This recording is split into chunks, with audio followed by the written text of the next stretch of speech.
Oh boy, this thing really is a giant. If my girlfriend finds this, yeah, I'm in trouble.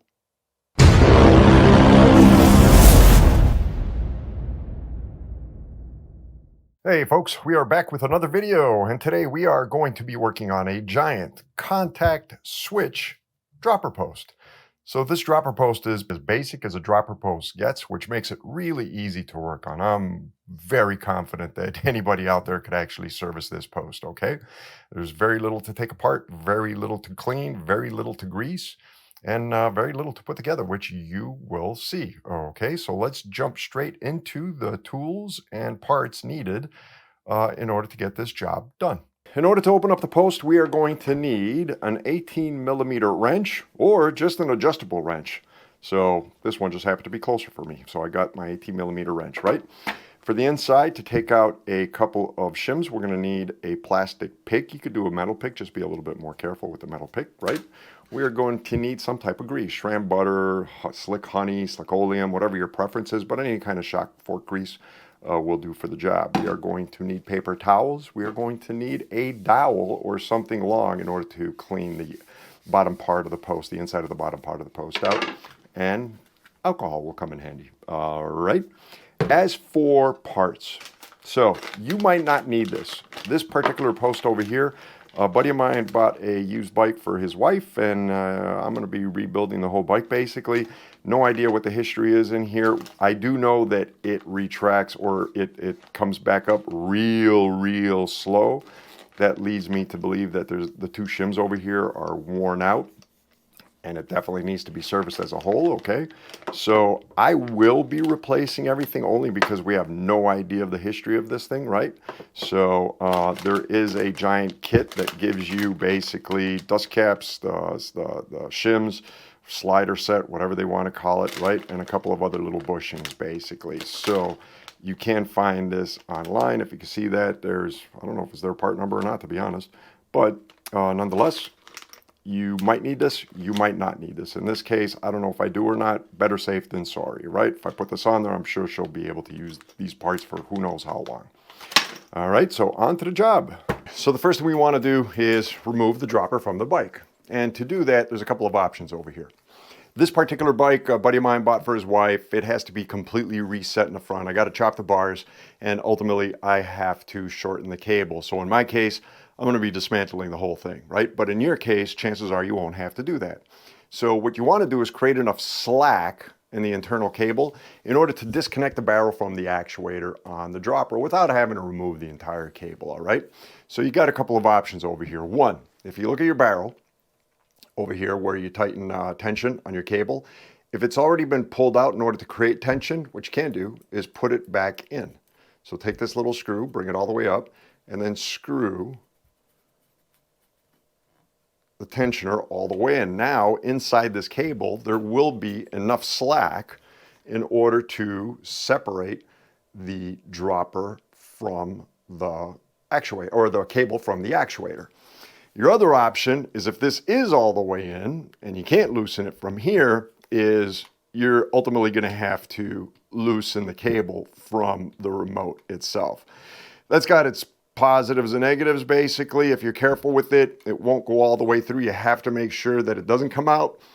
Not that it's a problem, but it can turn into a problem if the cable is frayed. Putting it back in, you might have to end up replacing your whole cable at that point, right? So the other thing is, we don't need, again, to remove the whole cable. We just need to shift the cable down in order to be able to pick the dropper up. And for that, we need to remove the remote from the handlebar. And that's going to be a 3mm Allen. We're going to take it. We're going to completely remove the remote. Okay. Now again, in my case, I had slack or space within the barrel adjuster in order to slacken the cable. But again, in this particular case, I'm actually going to put a new remote and shorten the cable. So, but I'm just showing you guys what you guys can do in your case, right? So next, what we want to do is remove the seat post. And to do that, we feed the cable through the body in order to create enough slack to remove the seat post, right? Now to do that, we will be needing, in this case, a 4mm Allen to loosen the collar. You might have a 5mm depending on what kind of collar you have, right? So then, as we're picking the seat post up, the dropper up, we're feeding the cable down, okay? And that's it. So this way you don't have to take out the whole cable, right? Now, because I gave it slack, all I need to do is give it a good tug down, loosen the cable, and boom, it comes out, okay? Now be careful over here. You have the cable, and underneath that you have a little rubberized seat. When you put it back on, make sure that the seat is inside the actuator mount, right? Or the cable mount. So we'll get into that later. Now we work on the post. So as mentioned, super simple dropper post to work on. For starters, we have to take off the actuator, right? To do that, we are going to use, again, either an adjustable wrench or an 18mm wrench. This should not be hard to take off. You should not be screwing this down hard. Now, one thing to note with this, there are technically two screws over here. One at the bottom that takes off the dropper from the actual activator, the piston essentially, and two, one on the top that holds the cartridge in place. There is no valve up here, right? Air valve or Schrader valve in order to fill it up with air, okay? So when you unscrew the actuator, we're never sure if it's going to take it, if it's going to remove the screw from the top over here, or if it's going to remove from the threads on the bottom of the piston, essentially, right? So I'm going to take my wrench and unscrew it, and it right now for me it feels stiff, which is telling me that it's unscrewing from the top, and as you can see, it is unscrewing from the top, all right? Which means that when we take it off,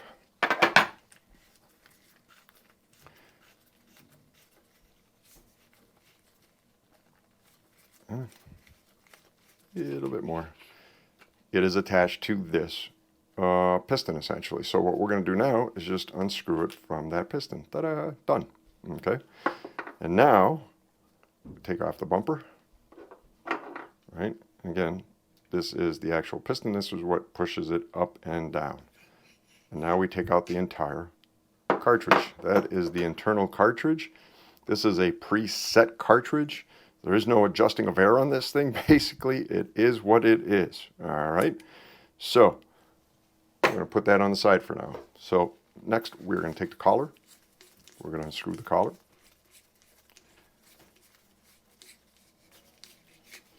And we're going to pick it up, and we're going to remove the bottom part of the post from the top part of the post. All right. So now we have, as I mentioned, these two shims. And these actually look like they're in good condition. So we're going to take these guys out. But I'm still going to replace them because, again, I have no idea what the history is of these things.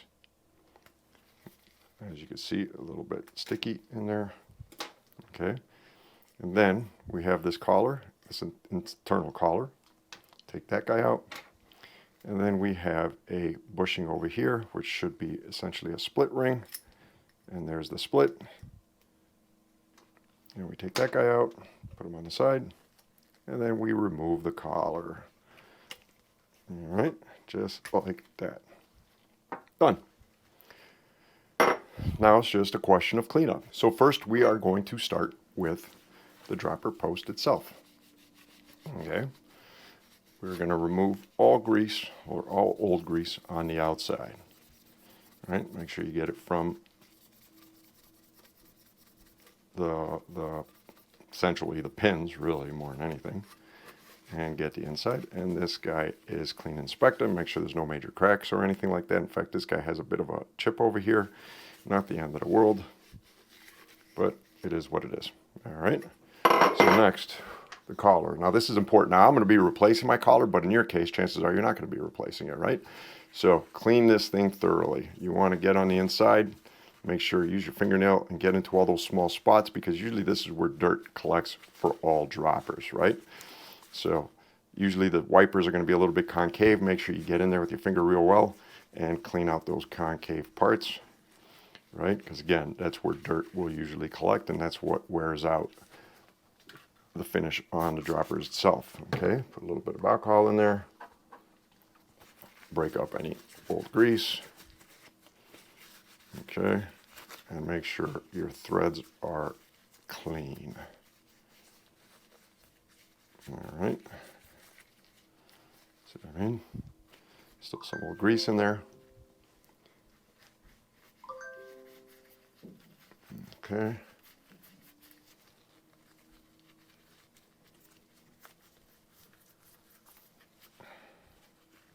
See what I mean? You think you have everything, and yet you don't. Because all this area will collect dirt. If particles get in there, basically, eventually they'll just wear out the enamel, if not scratch it, depending on how big it is, right? Regularly service these things, and that won't be an issue for you. It'll be much easier to clean. This one's actually in good shape. It's not in bad shape. That leads me to believe this guy previously, or person previously, had well, either cleaned it or maintained it in some way or form. Again, I'm going to be replacing these parts, but in your case, clean the collar over here. All right, get underneath the top part. Make sure you clean that well. Clean your pins, shims, whatever you want to call them. All right, get all the old grease off of there. Split ring, be careful with this. Don't break it. Don't overstretch it. Just lightly go around it. Clean it well. Okay. Let's clean the bottom of the actuator here.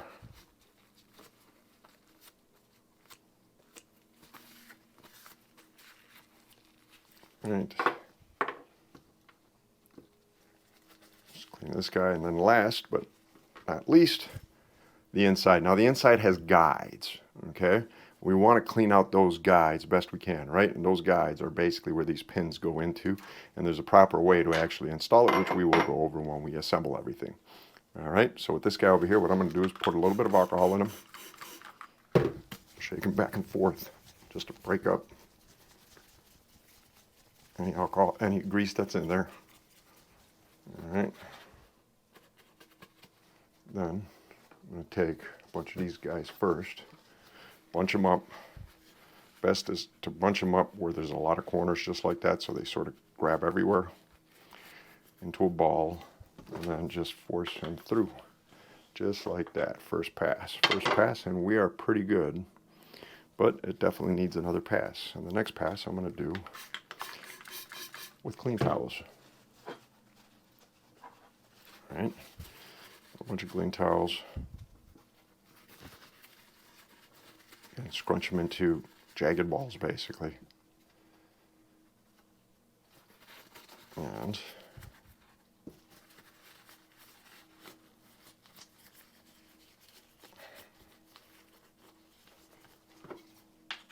put them through this way again.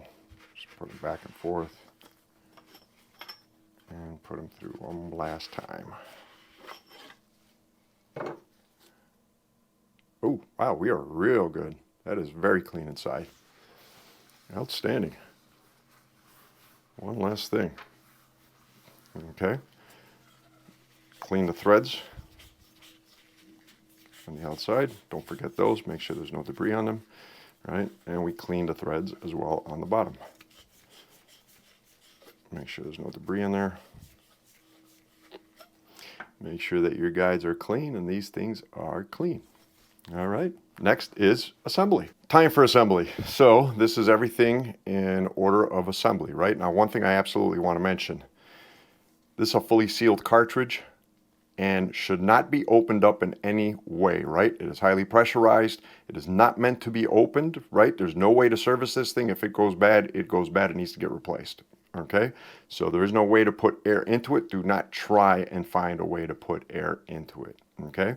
Very important that you do not try and open this cartridge. One thing that's also noticeable is the new collar is different than the old collar, right? So never mind that they went with this chrome outer ring on top, but the wiper is different, right? It's a traditional looking wiper basically that sticks out and has the spring that is visible from the outside, whereas the previous wiper, the original one, doesn't, okay? I don't know why they went with that metal with a chrome finish, but the wiper is definitely different. Again, you might not need to change your collar or change any of these parts. We're doing it because we don't know the history of this whatsoever, and I'm going to go with the new collar, okay? So first things first, we are going to grab the new collar, and I'm going to take grease and I'm going to put it on the inside of the wiper.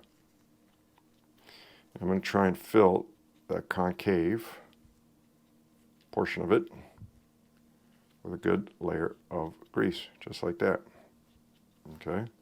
Then we're going to take this guy and we are going to slip him in, just like that. Grease on the bottom, no problem at all. We are going to take this grease, we're going to put it in the keys, right there. Okay, and we'll put the remainder of it at the base. So now we're going to take the inner collar. Oops, I want to put grease on the inside and the outside. Just put some grease all around it. Okay. We're going to take this guy, we're going to slide him up just like that. Okay. So now we're going to take our keys. Only one way to put in the keys, round part on top. I'm going to stick to my finger. There you go. So round part on top, just like that. Get on there. And then round part on, oops, there we go. Round part on top, just like that. Then we're going to grab our split ring, and we're going to grease it. All right. And we are going to put him in. Now, if you notice on the split ring, there are tabs over here. Okay, and those tabs are going to go on the inside just like this. Actually, my bad. They're going to go upside down. Sorry. I was thinking it the wrong way. So, just like that, and they will sort of lock into place. All right? There you go. So now this guy is done. So we're going to take a little bit of grease. We're going to put him on the inside. Okay. Primarily, we definitely want to get them on the guides. Take the leftover grease, put them outside. Now, when it comes to assembly, we want the lines and the lettering in the back. When we look at the post over here, there's a high side and low side. High side goes towards the back, okay? So now hold on to these pins, and basically, we're going to line up the back end. We're going to insert it. You might have to jiggle it. But when we go in, it'll all line up just like that and insert very easily. It should insert very easily, okay? So now what we're going to do is we're going to tighten our collar on top. Actually, before we do that, let's just wipe off any, too late now, but if you see any excessive grease, actually I was okay. If you see any excessive grease, just wipe it all off. All right? So, there we go, tighten him down. So now, we're going to put in our cartridge. Okay, now there's two ways to do this. You could put them in and try and screw them all the way to the top. Right, just like that. Make sure he fits in and then screw it in. Or, what you can do is put on a bumper, put a little bit of grease at the bottom over here, just like that, because this part actuates, or the actuator clicks on this part or hits this part, which pushes the piston up, which opens up the ports on the inside, basically, right? Then we'll take this guy and we'll screw him in just like this. All right, screw him hand tight. You don't have to go crazy over here.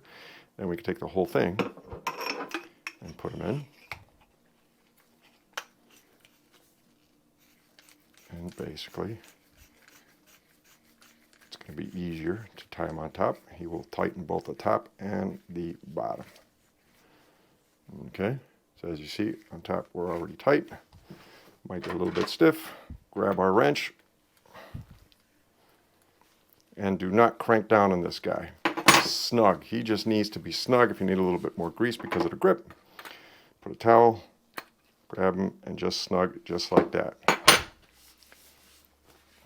All right. So now we can test him.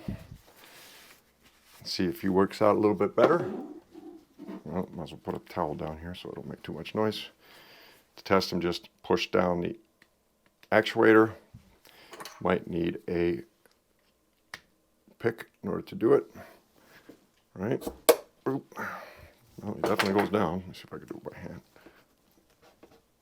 Come on. A little bit hard by fingers. There we go. And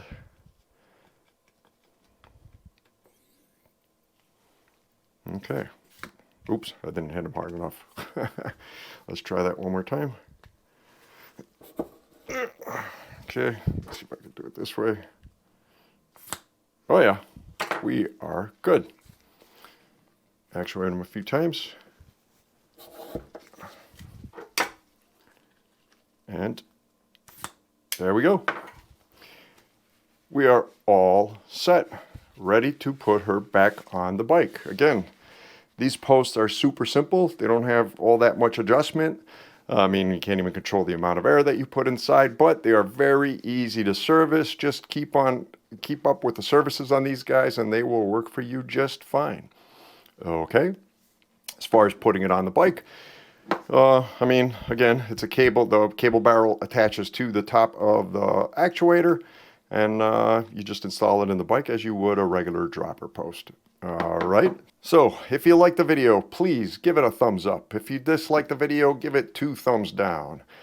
Hit the subscribe button, click the bell, bing, bing, bing button if you want to be notified when new videos come out, and there will be more videos coming out. All right. So until then, hope all is well, and we will be talking to you soon. Take care. Have a good one. Bye.